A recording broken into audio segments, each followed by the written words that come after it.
साथियों, आप देख रहे हैं अपना पसंदीदा चैनल स्टूडेंट साथी। हम लोग प्रश्नोत्तर श्रृंखला की कड़ी में एक और प्रश्न लेकर के आपके सामने उपस्थित हैं। जैसा कि आप सभी जानते हैं कि प्रश्नों के जरिए हम लोग एक दूसरे से रूबरू होते रहे हैं, तो आइए देखते हैं प्रश्नोत्तर श्रृंखला की इस कड़ी में एक और प्रश्न जो बहुत ही बीपीएससी का पसंदीदा सवाल है कि बिरसा आंदोलन का आधारभूत उद्देश्य था आंतरिक शुद्धिकरण तथा विदेशी शासन की समाप्ति की इच्छा। इसे स्पष्ट कीजिए। और एक और सवाल उन लोगों ने पूछा है इसी से जुड़ा हुआ कि अंग्रेजों के विरुद्ध जनजातीय संघर्षों को बिरसा ने एक नया धार्मिक नेतृत्व प्रदान किया। आप इसे स्पष्ट करें। हम लोग इस सवाल को विश्लेषणात्मक तरीके से समझने की कोशिश करेंगे, ठीक है, एक आदर्श फॉर्मेट में। इसके पहले मैं आप लोगों को दोस्तों चार कला के बारे में मैंने आप लोगों को बताया था, ठीक है। हम लोगों ने उस चार कला के जरिए बिहार की विरासत को, समृद्ध विरासत को देखने की कोशिश किया था, ठीक है। इसके पहले मैं आप लोगों को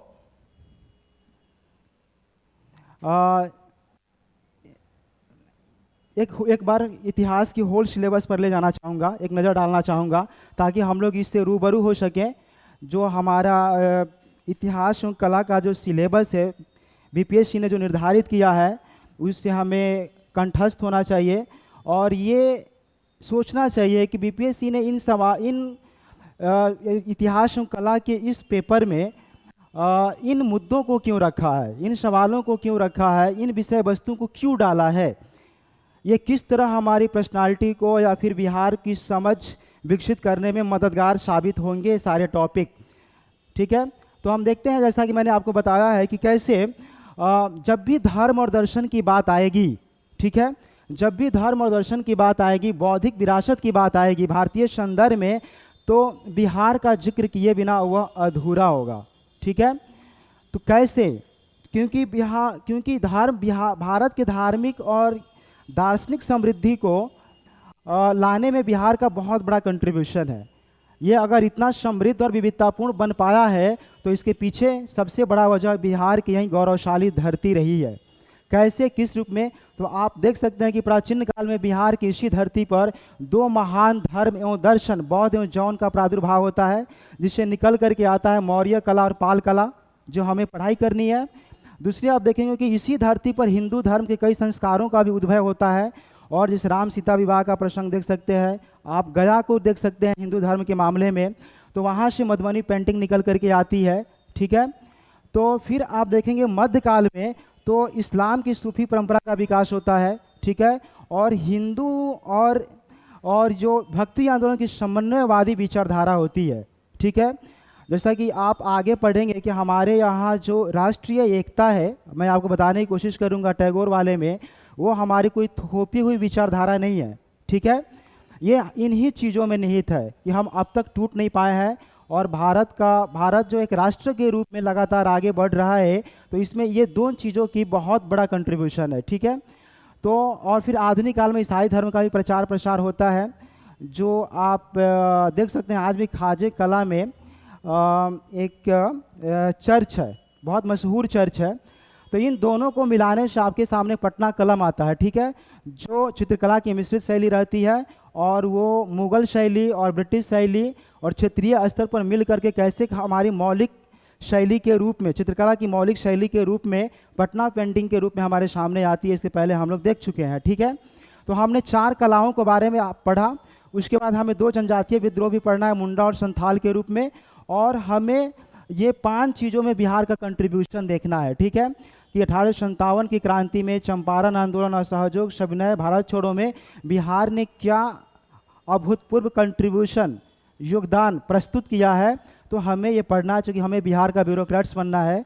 तो जाहिर है कि हमें इन चीज़ों को जानना जरूरी है कि बिहार का इतिहास, ताकि आप वर्तमान में जब भी डिसीजन लेंगे तो आप इन चीज़ों से प्रेरित होंगे, ठीक है। तब भी आपका जो डिसीजन होगा वर्तमान का, वो बिहार के परिप्रेक्ष्य में होगा, बिहार के गौरवशाली इतिहास के संदर्भ में होगा और उसके अनुपात समानुपात में होगा, ठीक है।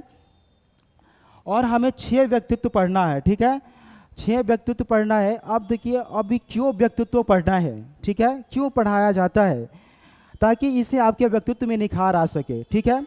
तो आप गांधी, नेहरू, लोहिया को पढ़ेंगे, टैगोर को पढ़ेंगे, जयप्रकाश नारायण, राजेंद्र प्रसाद, सरदार पटेल को पढ़ेंगे, तो जाहिर है यही तो भारत के स्तंभ हैं, भारत के पिलर्स हैं, ठीक है। तो जब आप इनको पढ़ेंगे तो देखिए इनके पढ़ने से फ़ायदा एक ये भी है, जैसे कि मैंने इसके पहले बताया था कि how to write good answer, तो उसमें आपको हमने उसमें बताया था एक प्रामाणिकता के बारे में कि जब भी आप अपनी बात को कहें तो तर्कों के साथ कहें, लॉजिकली कहें, और प्लस अपने बातचीत के कथन में प्रचुर मात्रा में पुरजोर तरीके से किसी मतलब कोटेशन का इस्तेमाल करें। अब ऐसा कोटेशन का इस्तेमाल नहीं कर दें जैसे कि कहते हैं ना कि प्यार का पहला खत लिखने में वक्त तो लगता है, लंबी दूरी को तय करने में वक्त तो लगता है, ये उनकी जिस्म की बात नहीं थी, उनके दिल तक जाना था, लंबी दूरी को तय करने में वक्त तो लगता है। अब ऐसा कोटेशन आप नहीं लिख दें, वहाँ पर टैगोर को लिखें, ठीक है, इनके स्वच्छंदतावादी प्रेम को लिखें, ठीक है, वहाँ नेहरू को लिखें, ठीक है, वहाँ आप लोहिया तो नहीं इस संदर्भ में, आप वहाँ टैगोर और नेहरू को लिख सकते हैं, इनकी आध्यात्मिक चेतना को आप लिख सकते हैं। तो आप देखिए ये अगर आप पढ़ते हैं यहाँ इतिहास में, देखिए कई जगह आपका मदद कर रहा है ये, आप आईआर में आपका मदद करेगा, पॉलिटी में मदद करेगा, इकोनॉमिक्स में मदद करेगा। गांधी को कई जगह आप इकोनॉमिक्स में कोट कर सकते हैं, क्योंकि इन्हें भारत की अच्छी समझ थी, ठीक है। तो जब आप इनको सराबोर करके अपने प्रश्नोत्तर को लिखेंगे, उत्तर को लिखेंगे, तो बड़ा सारगर्भित होगा, और ठीक है, और भारतीय संदर्भ का उत्तर होगा, भारतीय परिप्रेक्ष्य का उत्तर होगा, ठीक है। तो आइए, हमने कहा अब देखते हैं, जैसा कि हमने कहा कि हमेशा हम लोग एक दूसरे से प्रश्नों के जरिए रूबरू होते हैं, तो आइए हम लोग चलते हैं प्रश्नों की तरफ, प्रस्थान करते हैं। जो आपके सामने एक बहुत ही सारगर्भित प्रश्न है जो अक्सर परेशान करता है कि कैसे लिखा जाए, तो कुछ भी नहीं है। आप जब भी कोई चीज़ लिखें तो आप उसके बारे में पहले खूब सोचें कि क्यों पढ़ना चाहिए, इन्हें पढ़ने से क्या फ़ायदा है। आप इनकी पृष्ठभूमि को समझेंगे तो खुद ही लिख लेंगे, कुछ भी रटने की क्या ज़रूरत है, रटने की ज़रूरत नहीं। जैसे एक बार टैगोर से पूछा गया कि उनको उनकी चित्रकला के बारे में पूछा गया, आप अपनी चित्रकला के बारे में कुछ बताएं, तो टैगोर बहुधा उनसे उनके चित्रकला के बारे में पूछा जाता था, तो टैगोर कुछ भी नहीं बोले, वो अपने चित्रों की तरह ही चुप रहे दोस्तों। तो उन्होंने एक बड़ी रिमार्केबल बात कही कि क्या कला अभिव्यक्ति की चीज़ होती है, ये आपकी अभिव्यक्ति के लिए है। अगर कलाकार उसे स्पष्ट कर दे अपने कला को, तो फिर उसका मजा नहीं है। कलाकार क्यों बोलेगा, वो तो स्वांतः सुखाए लिखा है। वो हमारी काबिलियत कि जब हम मधुबनी पेंटिंग को देखें तो हमारे संवेदनहीन हृदय में संवेदना पैदा हो जाए। हमारी अभिव्यक्ति की काबिलियत होनी चाहिए कि हम कलाकार की उस कला के जरिए उसकी अंतरात्मा तक पहुंच सके, उसके अंतःकरण तक पहुंच सके कि उन्होंने किस भावना से प्रेरित होकर के इस कला को सृजित किया है। चाहे वो मौर्य कला हो, चाहे पाल कला हो, दोस्तों आप इसको बहुत गहराई से पढ़ें, ठीक है, क्योंकि ये हमारे कलाकारों ने या फिर हमारे शासकों ने अंतःकरण के स्तर पे, आध्यात्मिक चेतना के स्तर पर इन चीज़ों को गढ़ा है। और मैंने आपको पहले ही कहा है कि हमारे यहाँ कलाकार कला का सृजन ही नहीं करता है, वो कला को जीता है, ठीक है ना। ये मैंने आपको कहा है कि हमारे यहाँ की जो कलाकार है वहाँ अनामता है, धार्मिकता है, भावनात्मकता है, पारंपरिकता है। क्या कमाल का समावेश है हमारी भारतीय कला परंपरा में। तो आप जब भी इस कला को पढ़ें, ठीक है, तो अपनी अंतरात्मा को उसके अंदर उड़ेल दें और उस कला के जरिए उन कलाकारों तक पहुंचने की कोशिश करें, तब भी आप उसमें डूब करके लिख पाएंगे, ठीक है, आपका अपना हो पाएगा। और एक एग्जामिनर को भी लगेगा कि हाँ, जिस एग्जामिनी ने लिखा है वो उस कला को जिया है, उस प्रश्न को जिया है, उस विचारधारा को जिया है। जैसे आप इसी को लिखे तो आप ऐसा लगे आपने बिरसा मुंडा को जिया है, ठीक है। आप संवेदना के स्तर पर भी इनसे रूबरू हो, बिरसा मुंडा, संवेदना मानवीय, जैसे कि मैं महाश्वेता देवी ने भी बड़ी एक मानवता के बहुत ही ये क्या मतलब मानवीय स्तर पे, संवेदना के बहुत ही मानवीय स्तर पर एक उपन्यास भी मुंडा के बारे में और बिरसा मुंडा के ऊपर एक उपन्यास लिखा है, ठीक है, जिसमें उन्होंने शोषण के तरीकों को बड़ी मानवीय स्तर पर दिखाया है, बहुत संवेदित होकर के। तो जब तक कोई भी लेखक, कलाकार या फिर हम सब जो लिखते हैं, जो लेखक हैं, जो एग्जामिनी है, जब तक उसमें संवेदना हमारी नहीं घुलेगी, राइटिंग स्किल कभी भी सारगर्भित नहीं हो पाएगा, वो प्रभाव और असर पैदा कर ही नहीं पाएगा, ठीक है। तो दोस्तों हम आते हैं, इसको 3 भाग में बांट कर अध्ययन करेंगे, परिचय और विश्लेषण और निष्कर्ष के रूप में, ठीक है। हम अक्सर आपको कहते भी रहे हैं। तो हम देखेंगे कि ये क्यों होता है, ये विद्रोह क्यों हुआ। तो जाहिर है कि जनजातियों का आप तो जानते ही है, उनका अपना एक विशिष्ट जीवन पद्धति होता है, एक स्वतंत्र विशिष्ट जीवन पद्धति होता है। जब भी उनके अंदर छेड़छाड़ करने की कोशिश होती है, वो बौखला जाते हैं। तो अंग्रेजों ने यही तो किया, बाहर से आने वाले दिकियों ने यही तो किया कि उनके राजनीतिक, आर्थिक एवं सांस्कृतिक ढांचे में हस्तक्षेप करने की कोशिश की, ठीक है। और ये औपनिवेशिक शोषण के भी शिकार बने, ठीक है।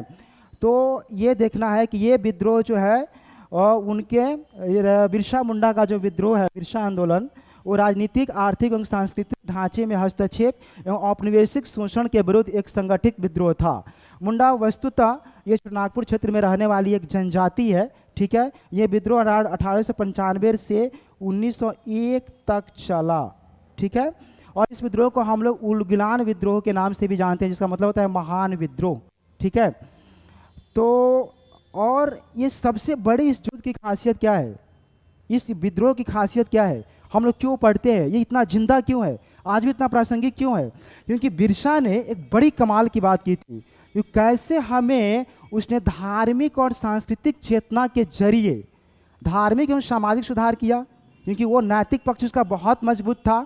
तो उसके नैतिक पक्ष से लोग इतना प्रभावित हुए, वो इस हद तक सामाजिक और धार्मिक बदलाव लाया कि ये बदलाव ही प्रस्फुटित हो गया सांस्कृतिक चेतना में। और ये सांस्कृतिक चेतना जो स्वावलंबन की भावना होती है, वो बाद में राजनीतिक चेतना और संघर्ष में प्रस्फुटित हो जाता है। और यही राजनीतिक चेतना अंग्रेजों को समझता है, उनकी चालाकियों को समझता है, सरदारों को, मुंडाओं को समझता है, वो कितने सूक्ष्म तरीके से, महीनी तरीके से हमारा शोषण कर रहे हैं, हमारी व्यवस्था में बदलाव ला रहे हैं, ठीक है। तो यही राजनीतिक चेतना और संघर्ष कैसे बाद में विदेशी शासन की मुक्ति, विदेशियों को भगाने के रूप में रूपांतरण होता है, तो हम इसको विश्लेषण करेंगे उसमें, विश्लेषण वाले पक्ष में।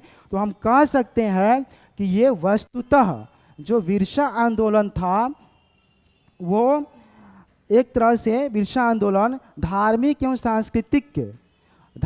सांस्कृतिक सुधार के जरिए, या धार्मिक एवं सांस्कृतिक चेतना का राजनीतिक चेतना एवं संघर्ष में रूपांतरण का ये गौरवशाली गाथा प्रस्तुत करता है ये आंदोलन, ठीक है।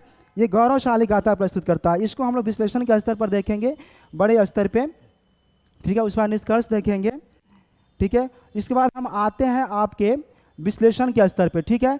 विश्लेषण के स्तर पर हम लोग इसको थोड़ा सा दिखाएंगे, ज़्यादा नहीं दिखाएंगे, क्योंकि हमें तो आना है इस स्तर पे ना, इसको दिखाना है। और थोड़ा सा दिखाएंगे कैसे उनकी सामाजिक व्यवस्था थी, उनकी जो खूंटकटी प्रथा थी, सामूहिक खेती का चलन था, ठीक है। जो एक व्यवस्था थी, जो निचले स्तर पर मुंडा व्यवस्था थी, वो पाहन व्यवस्था जो धार्मिक मुखिया था उससे कैसे गाइड होता था, ठीक है। और सबसे ऊपर जो पढ़ा राजा था, ये 15 या 20 गांवों का मालिक हुआ करता था, 15 या 20 गांवों का दोस्तों ये मालिक हुआ करता था, ठीक है।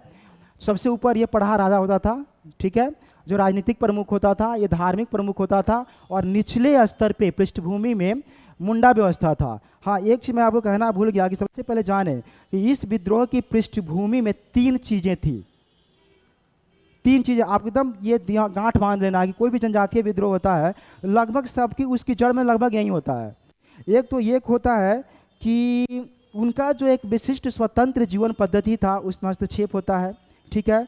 उनका जंगल से बहुत लगाव होता है, तो जंगल और जमीन की समस्या, ठीक है।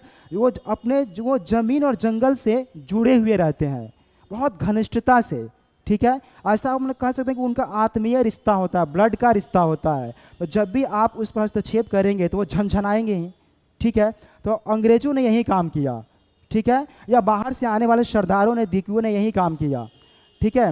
तो तीन व्यवस्था थी। एक तो बेकार, सबसे पहले जंगल और ज़मीन की समस्या, उनके अंदर बेकारी उत्पन्न हो गई, बेरोजगारी की समस्या आ गई, और तीसरा सांस्कृतिक विघटन। अब आज भी देख सकते हैं हम सारे लोग समाज और धर्म से बहुत हद तक जुड़े हुए हैं।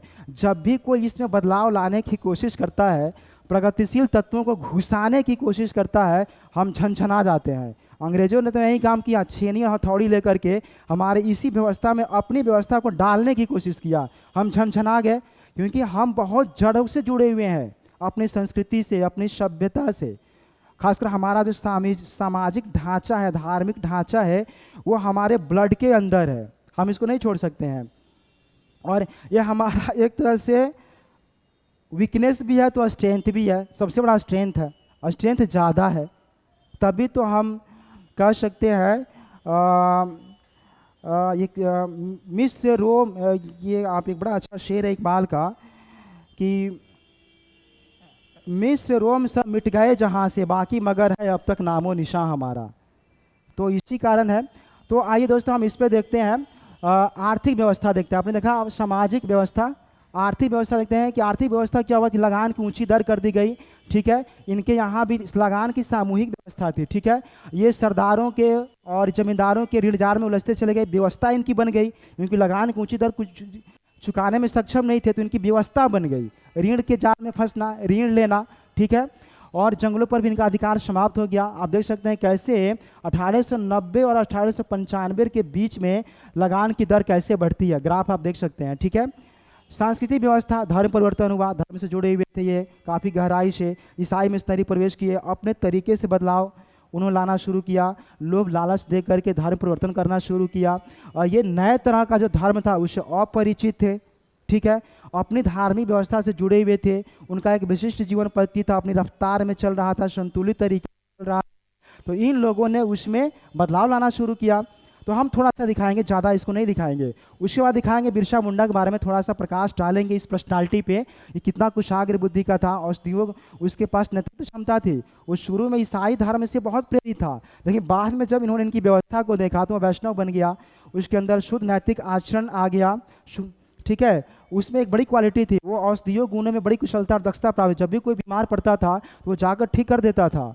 तो इससे उसका एक प्रभाव उत्पन्न हुआ लोगों में, ठीक है। नेतृत्व क्षमता कमाल की थी, वो वाक कुशलता थी, बोलने में भी माहिर था, बोलने के जरिए, सभाओं के जरिए, प्रार्थनाओं के जरिए लोगों को एकजुट कर देता था, लामबंद कर देता था, ठीक है। तो ये चीज़ें भी उनके अंदर थी दोस्तों, ठीक है।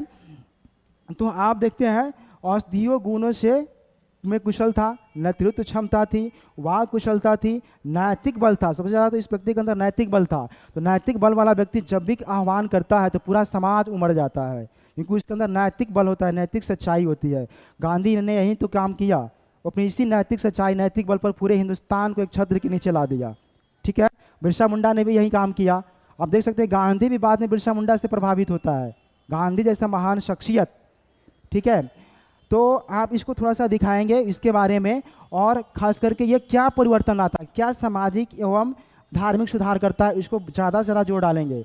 क्या जोर डालेंगे तो देखिए, ये आंतरिक शुद्धिकरण पर बल देता है, नैतिक आचरण अपनाने का आह्वान करता है, वो इस बात का भी आह्वान करता है कि शराब का त्याग कर दिया जाए, ठीक है। अंधविश्वास, कर्मकांड को वो निषेध करने की बात करता है, त्यागने की बात करता है, ठीक है।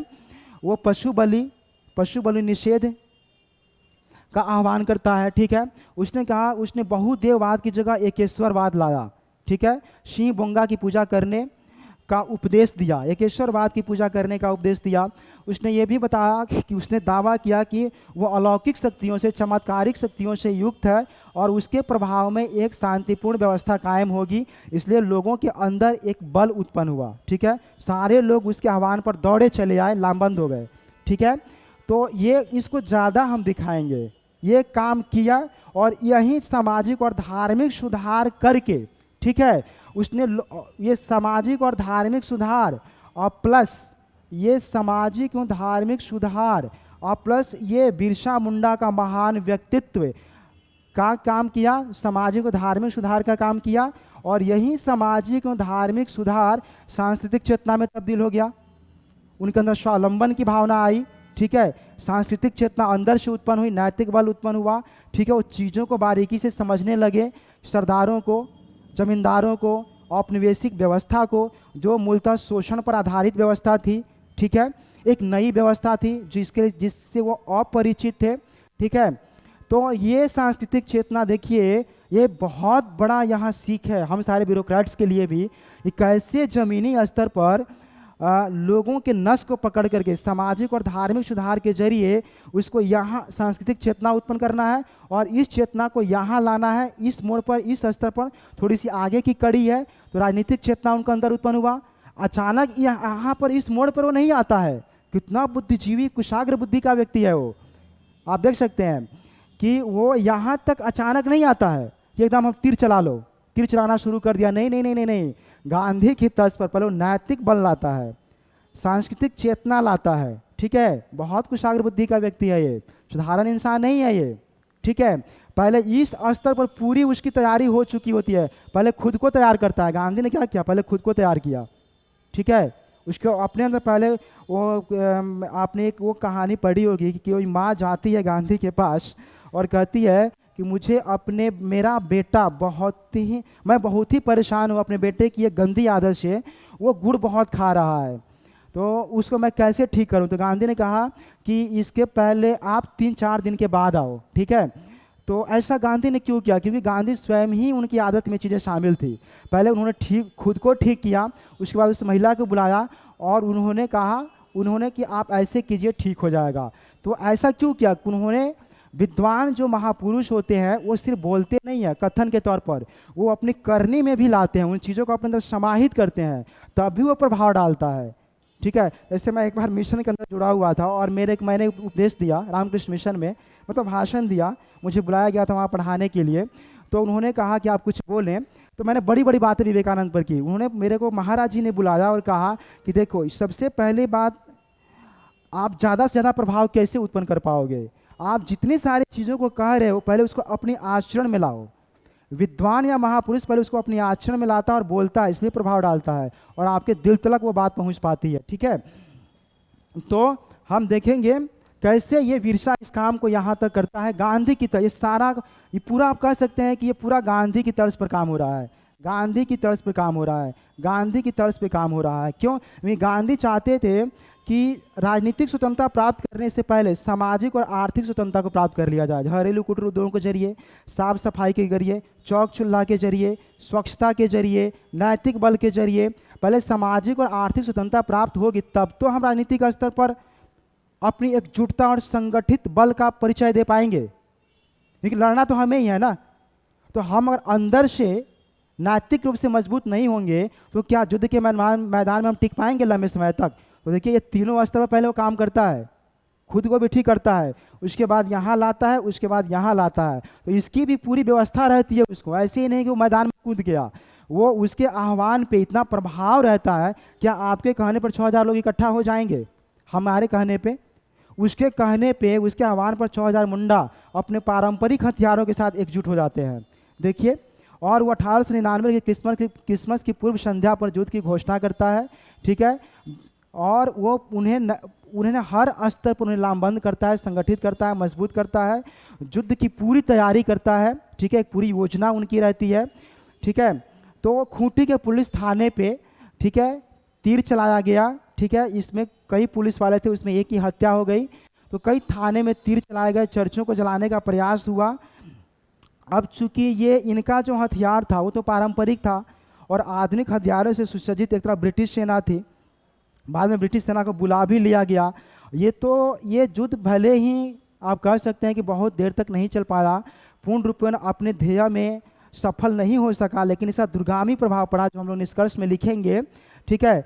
अब फरवरी में क्या हुआ, चर्चों को जाने का प्रयास हुआ, थानों में तीर चलाए गए। एक इन्होंने कटंग बाबा कटोंग करके इन्होंने एक उपदेश दिया, उन्होंने उनको क्रांतिकारी बनाने के लिए ज़्यादा से ज़्यादा। लेकिन फरवरी 1900 में इनकी गिरफ्तारी हो जाती है, जेल में डाल दिए जाते हैं और हैजे से जून 1900 में हैजे से इनकी मृत्यु हो जाती है और युद्ध का समापन हो जाता है।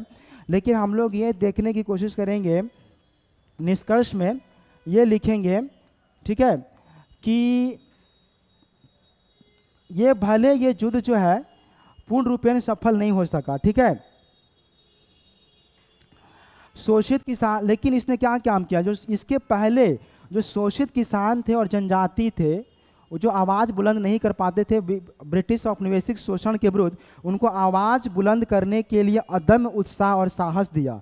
और दूसरी बात, इसके बाद जितने भी महान क्रांतिकारी आए वो इनके लिए स्वतंत्रता सेनानियों के लिए एक प्रेरणा दूत बनाइए, ठीक है, प्रेरणा का स्रोत बना, एक असीम ऊर्जा हमारे आंदोलन के अंदर कह सकते हैं, एक असीम ऊर्जा डाला, ठीक है। तो इसका बहुत दूरगामी प्रभाव देखा गया और भी अंग्रेजों ने बहुत इसमें